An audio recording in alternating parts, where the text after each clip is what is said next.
everybody. So we're gonna get right to it. Obviously, today is on video games. Next week is on gambling, and there's a very strong link between video games and gambling, which we'll detail. These are all of these are part of the process disorders, right? So alcohol, prescription drugs, illicit drugs, marijuana, video games, sex, eating, shopping, are all what we call process disorders, where people engage in a series of processes and initially to feel better, and eventually they take over and cause a whole bunch of problems. So today's video games, next week's gambling, and at the end we'll deal with suicide, which often is a result of these process disorders, or the thoughts at least are the result of the process disorders really getting out of hand. All of these issues are plaguing our population, but particularly our youth. With video games, I edited and wrote a couple chapters in a book with Andrew Walsh, another social worker who actually does work at Prevention Links, on video game called Video Game Addiction 101. Andrew did a bulk of the research. A lot of this presentation is stuff that he put together, and so he actually knows more about this than I do. We're finding very few people who have kind of an understanding of how video games are put together and how much time they actually take. One of the questions that I often get asked is, are video games as bad as alcohol or as drugs? I would say no to that. If I have to choose between someone using heroin or playing Candy Crush for 12 hours a day, I guess I'd pick Candy Crush, but I really don't like, why is that my choice? You know, so often we even see that in society with like what level of who has a worse level of oppression, you know, what gender, what race, what culture. And again, we're not playing the musical chairs of who has it worse. We just need to address this stuff, and I think too often, you know, we get into that. So this is something very serious, and it actually gets blown off a lot because people are like, oh, what's so bad about just staring at your phone all day long? Clearly there's some consequences here. So I'm going to touch briefly on the history, talk a little bit about video game in the news, discuss 3 commonly held beliefs that are wrong. We'll talk a little bit about prevalence of video game addiction in the US. We'll look at diagnosing. For clinicians in here, that's particularly interesting, particularly clinicians that work with young people. Even if you're not a clinician, if you're someone who's an advocate, case manager, you should be aware about what those diagnostic tools and the screening tools look like. I'm going to briefly talk about the link of video games to disorganized gambling. Then there's a part which is really alarming, which is how video games are designed, which should really kind of shake you. We'll talk very briefly on the business model of video games. Then we're going to discuss treatment options, or really the lack of treatment options in the United States. Then I'll answer questions. Devices games are played on are video games consoles, video game consoles, computers, and smartphones. What do people play the most on? Of those 3, what do they play the most on? Probably phones. Yeah, it's phones. Absolutely, it's phone. It's runaway phones. So let's look at gaming. We're going to get through this, you know, quickly so we can, you know, get to the meat of this. The first game we really have was from the World's Fair in 1940, while World War II was raging. It was called the Nimitron. People lined up to hit buttons where a light went off, and they tried to see who could go faster, the human or the computer. It blew away the World's Fair. People were like super fascinated by that they could play something against something that was not a human and with like lights and switches. A vast number of people, in fact 90%, actually won said game.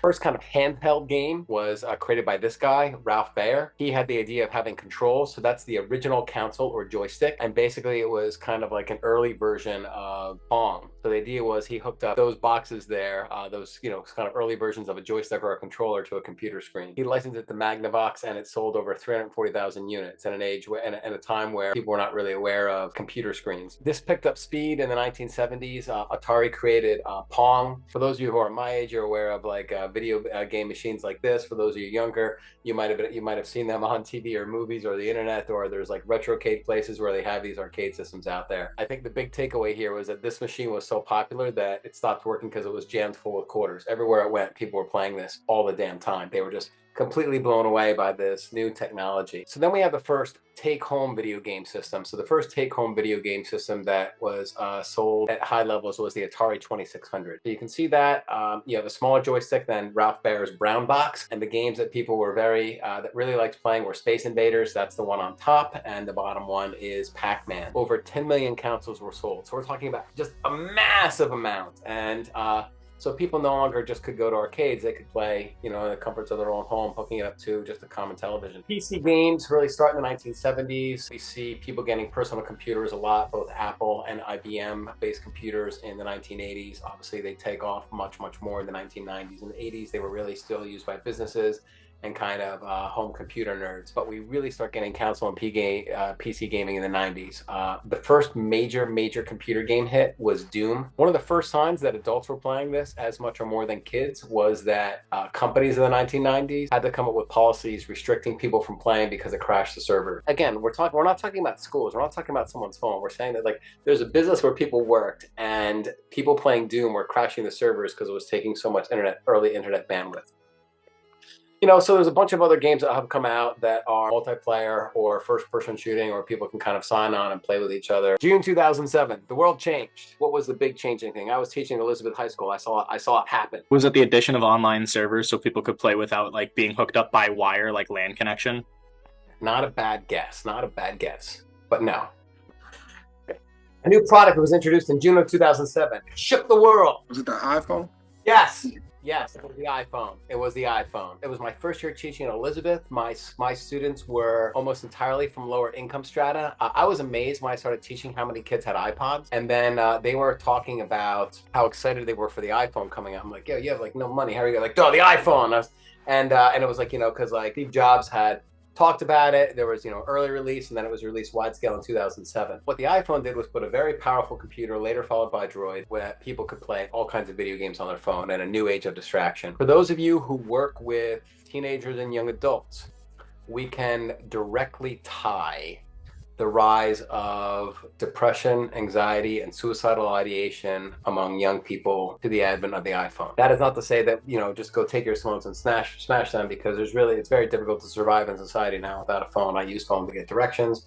I use phone to check the weather. So it's really, really important. But yeah, at the same time, there's all kinds of things in there that I did not mention that people can use to really kind of distract themselves, and in some cases feel very poorly about themselves. I'm not going to be talking about social media today, but that's tied into this, very similar as well. And there is actually a little crossover with social media and video games, which we'll get into when we talk about design. So the game Angry Birds comes out. Angry Birds, it comes out in 2009. It's a game created by the Swedes. So even the Scandinavians are kind of contributing to this issue. In the first year, over 11 million people downloaded the game.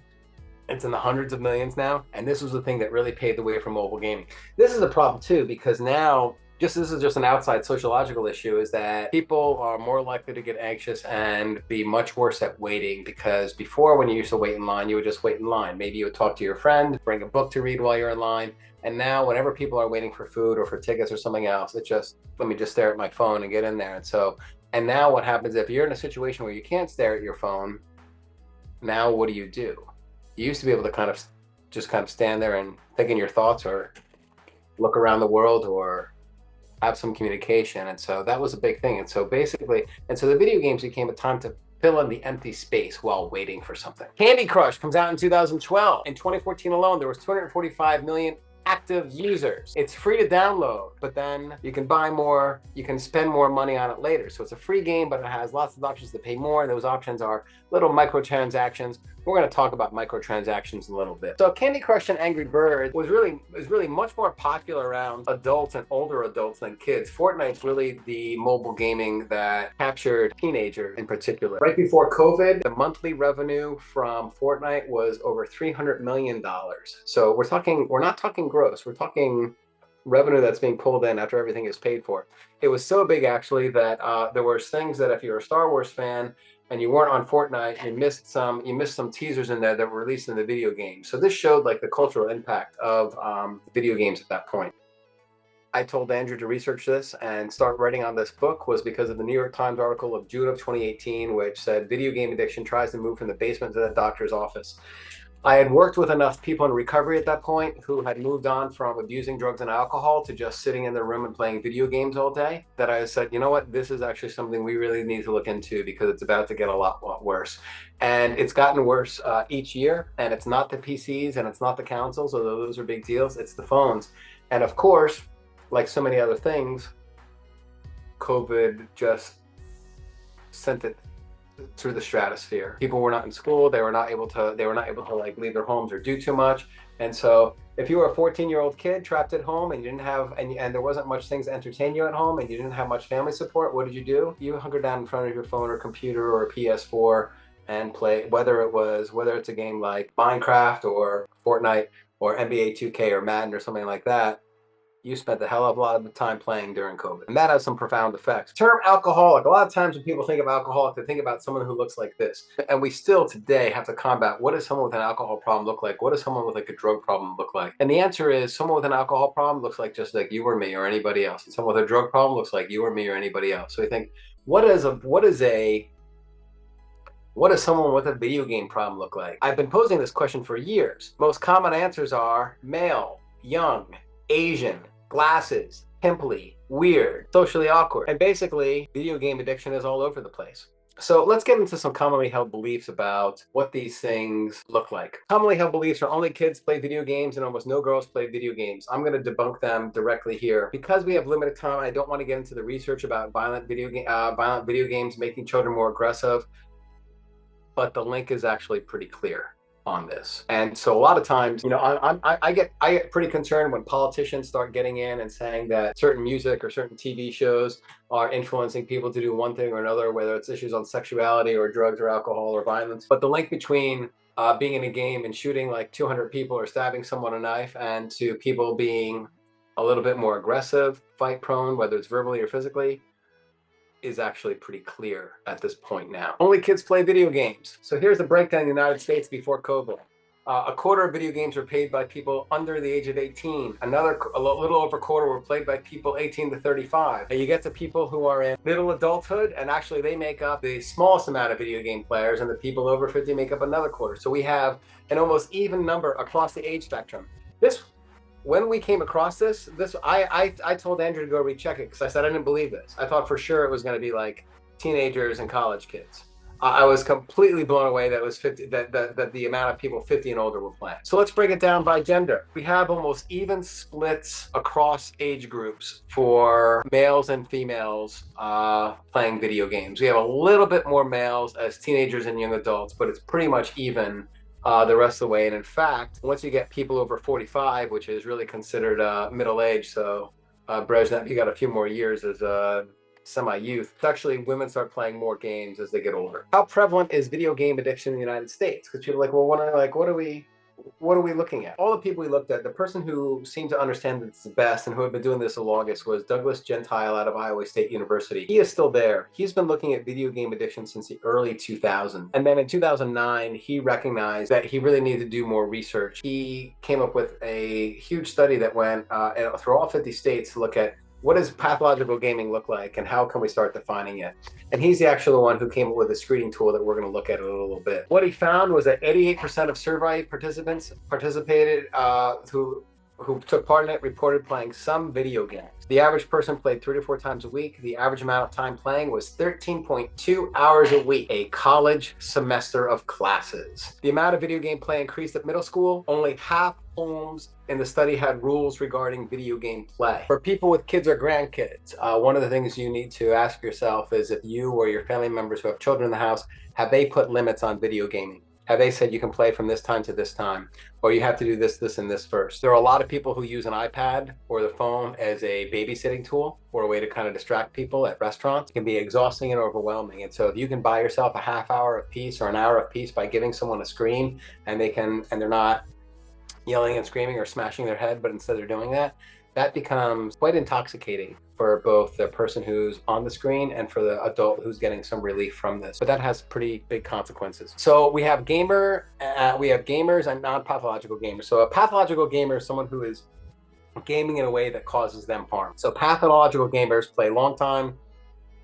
They have worse grades in school than people who don't have a gaming problem. They report more issues paying attention in school. They're twice as likely to be diagnosed with ADHD. They're more likely to have health problems and are more likely to be involved in physical fights. And that physical fights is a result of the aggression that comes from playing games where you're punching and kicking and stabbing and shooting and blowing up people for several hours a day. That absolutely has an impact. This is from Gentile study. And so this is just kind of the numbers from it. 25% of pathological gamers have an attention problem. Non-pathological gamers was 11%. 65% of pathological gamers said themselves they felt addicted to video games. Now, if you're a pathological gamer, 70% of people said they had friends who were addicted to video games, whereas just over 50% of non-pathological gamers. This is a big deal, and this is going to go through all the process disorders. So if you know someone who, if you are gambling, if you have a gambling problem, you're more likely to know other people with gambling problems. If you are someone who has a drinking problem, you're more likely to know other people with drinking problems. Same thing. There's very few people who are IV heroin users who use it in a vacuum, who they don't know anyone else who abuses drugs or uses heroin or shoots dope. They're much more likely to know other people about this. So this comes down to very much we're identified by the company we keep. A huge thing. If you are a therapist, if you're an advocate, if you're a case manager, if you're a parent, you want to be very mindful of who the people you're working on with is spending time with. Like I said 2 weeks ago, half my friends when I was 15 were other males who were also on probation. And I was like, oh, this is just super common. No, as a little juvenile delinquent, I hung out with other little juvenile delinquents, even though that kind of thing is very uncommon. Non-pathological gamers got into some kind of physical fight 12% of the time. Pathological gamers got into physical fights 24% of the time. Has a video game system in the bedroom. 64% versus 40%. Where people are setting rules, if you have video games in the room, if you have televisions in the room, if you have the computers in the bedroom, you're much more likely to have someone who develops a problem with this. What does it look like in other countries? So these are numbers from 2019. The numbers have gotten worse since COVID. You see a huge issue in the United Kingdom. You see a huge issue in China. The Germans, for whatever reason, had a much lower rate. So we're really looking at about 11% of youth have some kind of video game addiction. That's not screen addiction, that's just video game addiction. If we move it to screen addiction, those numbers jump up because of YouTube and social media and other things like that. What are the risk factors of someone who might develop a video game addiction? Youth who are impulsive. Now, most youth are impulsive. Low social competence. If you are less skilled with making friends and resolving conflict and talking with people, you're more likely to seek solace in a screen or a video game. Low empathy. Males have much lower rates of empathy across the age spectrum, but it is never more pronounced than in teenage years. I've worked with a lot of parents where they talk about their son being, quote, an asshole, unquote, being really kind of difficult and not seeming to care about anything. And I'm like, look, you don't have a defective teenage boy, you just happen to have a teenage boy. And so they just have much lower rates of empathy. Poor emotional regulation skills. This is actually a conversation that I need to have with a lot more people that are here, not because I'm concerned about your emotional regulation skills. I'm just concerned about how we're working with people and teaching them how to regulate their emotions. Spend a lot of time playing. A lot of time playing is considered 30 hours or more a week. So let's look at diagnosing. And video game addiction is very similar to disorganized gambling. Begins as entertainment. Basically, people enter a flow state, and when people start out early on, it's not problematic. They're just trying to have fun.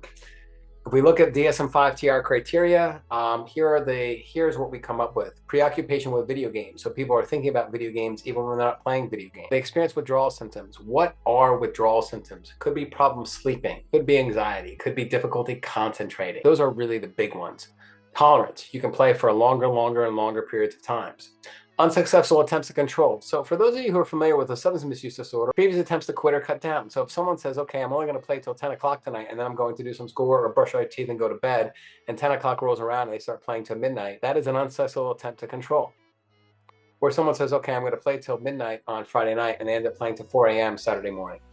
That's an unsuccessful attempt to control. Or someone says, I'm not going to spend any more money on skins or whatever video game I'm playing right now, and they rack up $300 on their parents' credit card that they hadn't planned on doing. Loss of interest in previous hobbies. You used to play basketball, and now all you do is play video game basketball. You don't play real basketball. You used to do art. You used to play music. Now you don't do those things. Most of your time is spent on the screen. Now, you have these unsuccessful attempts to control. You have problems in school. You have problems with friends. You have lost your interest in hobbies, and you continue to use anyway. Then we have deception. There's a kid I work with whose mother was controlling his use on social media and video games, and so she would take his phone at night, which I was like, that's a good job. And what did he do? He got a second phone. That is deception. Who engages in deception? Someone who's much more likely to have a problem with this. Using video games as a source of escape. And then we have also significant relationship issues. The ICD-11, that's the book for people outside of the United States to use. They look at impaired control over gaming. What is impaired control over gaming? Let's go back to the DSM-5 TR. Unsuccessful attempts to control continued excessive use. Increased priority given to gaming to the extent that gaming takes precedent over other life interests or daily activity. Where does that overflow with the DSM-5? Loss of interest in previous hobbies, jeopardize or loss of significant relationship. And the final one is continuing or escalation of gaming despite negative consequences. We have in the previous one, continued excessive use despite consequences. So this is very similar. So the reason why we put video game addiction in with alcohol and drugs and gambling and sex and shopping is that it's all very, very similar. The one thing is that these things need to exist for at least a period of 12 months. So we have a screening tool. Screening, and here there's a bunch of questions here. I think, let me see here, there are 11 questions. Very, very similar to the screening tool for substance misuse disorder. I will read them quickly. During the past year, have you become more preoccupied with playing video games, studying video game playing? There are people who, one of the things that's mind-blowing to me is that people watch videos of other people playing games. People watch streaming of other people playing games. Number two, in the past year, do you spend more and more time or money on video games in order to achieve desired excitement? In the past year, have you sometimes tried to limit your own playing? If you answered yes to number three, were you successful in limiting? 5, in the past year, have you become restless or irritable when attempting to cut down or stop playing video games? 6, in the past year, have you played video games as a way of escaping from problems or bad feelings or COVID? Obviously. 7, in the past year, have you ever lied to family or friends about how much you play? 8, in the past year, have you ever committed illegal acts in order to play games? In the past year, have you ever neglected? So to be very clear, number 8, if you're stealing money from a parent, that is an illegal act. And people are like, no, it's my parent. It's not like I stole it from a neighbor or like a teacher at school. Like, that is an illegal act. In the past year, have you ever neglected household chores to play games? 10, in the past year, has playing games affected schoolwork or work? 11, in the past year, has family friends needed to support you financially because you spent too much time on games? So gambling, very quickly. Kids are learning about gambling by playing loot boxes in video games. Loot boxes are in a vast majority of games, if not all games now. It's made its way into things that shouldn't even have loot boxes. The idea of a loot box is that you can either get a loot box through playing and accumulating money or certain points or value, or you can decide that you're going to buy a loot box, that you don't want to spend the time getting up the points or money in the game so you can actually pay money. If you want to take a horrifying trip in YouTube, you can Google kids and loot boxes, kids opening loot boxes, and you can see 6-year-olds opening loot boxes, and they know by the color or the sound what's going to be in the loot box before. And so I want you to think of loot boxes almost like a slot machine, where people are pulling a lever or pushing a button to get some kind of desired outcome. What constitutes gambling? An exchange of money or items for value. Unknown future event determines the exchange. So it's not like, so if I go buy a drink, that's not gambling. I know what I'm getting. If I pay money, let's say I go somewhere and a place says, all right, if you give us $20, maybe I'll give you one of these or I'll give you 50 of these. Or there might be something in between. I'm like, yeah, that sounds good. And I pay $20. That becomes gambling because there's nothing set in that transaction. We don't know what's going to happen, which leads us to number 3. The outcome is at least partially determined by chance. Or I can say, no. I'm not spending $20 when I might get one of these, which I can buy for $1.50. So I'm not going to play. I opt out.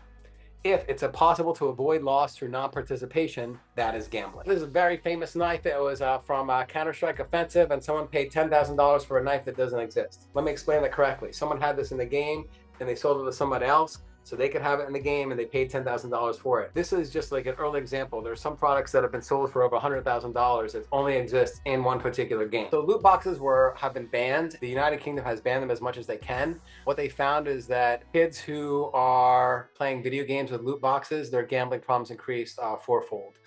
Belgium and Netherlands have banned loot boxes. Let's talk about psychology of gaming. B.F. Skinner, I really like Skinner. I'm a behaviorist myself, and he looked at how reward and punishment shapes our behavior. So we have the rat, I call it the cocaine rat. Basically, you hit a lever, you get something. You hit a lever, you get something.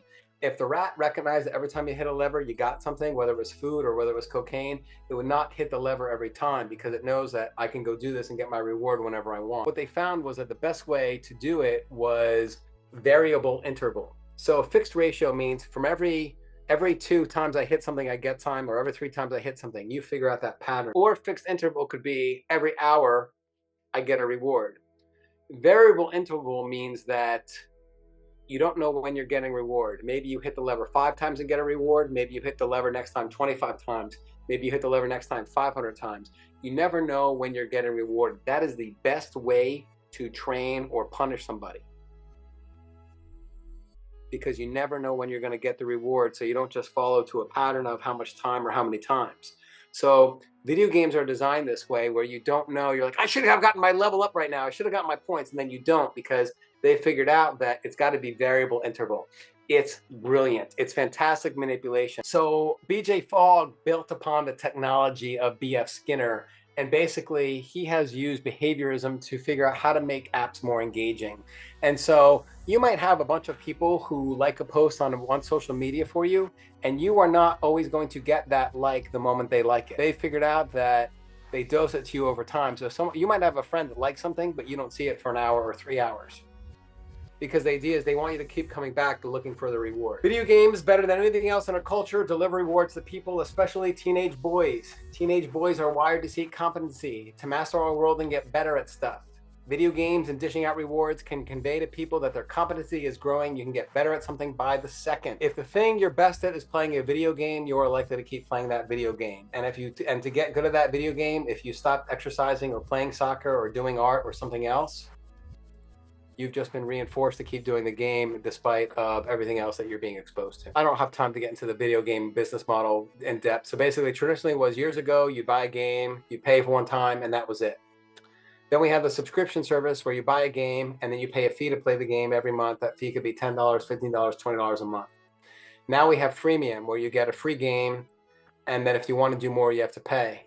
And it's brilliant because it's a tiny bit of microtransactions that people don't think add up, but it leads to freemium, leads to way more money than subscription or this. This is the worst way that the video game companies make money now. They make it best through subscription service, or even better through freemium. All right, so treatment. There's a real lack of studies on how to do this. People still haven't figured out. Some people think hypnosis. There's individual, group, and multifamily therapy, motivational interviewing. Basically, I think the best way to treat video game addiction is the same way we treat a substance misuse disorder. Individual counseling, group counseling, in some rare cases, medication, getting people to exercise, getting people out into nature. The other thing is, if you're going to address video games, you can't replace video games with social media or videos. They've got to have less screen time. It's too much of a relapse potential. So, it's a real disorder with real consequences. It's well over 11% of youth in the US have it. We need a lot more research on it, how to treat it. We need a lot more research on the prevalence adults. It's very clearly linked to disorganized gamblings. And most of Europe and most of Asia, of industrialized Asia, is better at dealing with it than us. I expect the 2 clinicians you met in the beginning of our presentation today, Shayla and Brezhnev, are going to be coming across this in schools as well. And so if you are working at a school, if you're a parent, if you're having kids that deal with this stuff, these are things that, I expect that we're going to be treating.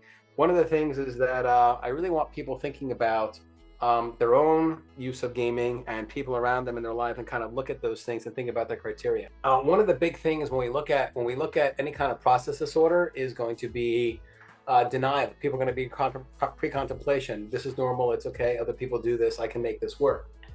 And so the first time someone is told they have a problem with nicotine or marijuana or alcohol or video games or shopping, people get very, very defensive and say, well, what about this? Or this is okay.